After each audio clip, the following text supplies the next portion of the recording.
Welcome to Phone Transformer, where we help you customize your mobile experience to fit your unique style. Today, I'm going to show you how to put a picture on Android keyboard so you can personalize your typing background with any image you love. So now let's get started. Step 1 is to open the keyboard by tapping on any text field or messaging app where you would normally type a message. This action brings up the interface on your screen so you can access the various customization tools located right above the keys. Step 2 is to click on the gear settings icon, which is usually found in the top toolbar of your keyboard layout. This button opens up a world of preferences where you can tweak everything from typing sounds to the actual look and feel of your input method. Step 3 requires you to choose themes from the settings menu to browse the different visual styles available for your device. This section is important because it allows you to move away from the standard plain colors and start the process of adding a custom background. Step 4 is to click on the plus sign, often located under the custom or my theme section at the very top of the list.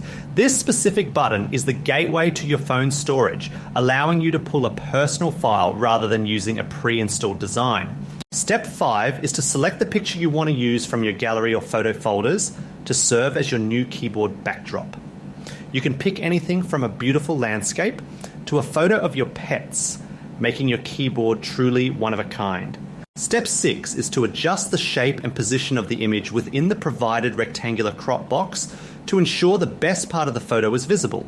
This ensures that your favorite part of the image isn't hidden behind the keys once the process is finished. Step 7 is to click on Next once you are satisfied with the placement of your image to move on to the final visual refinements.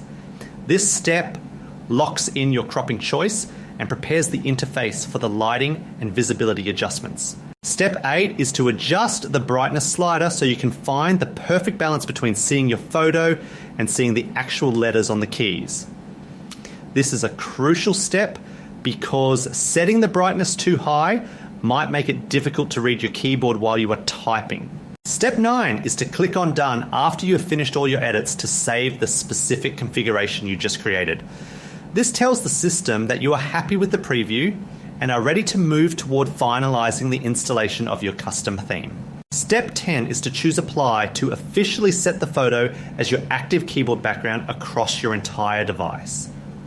Once you hit this button, your new personalized look will appear every single time you go to type a message or search the web.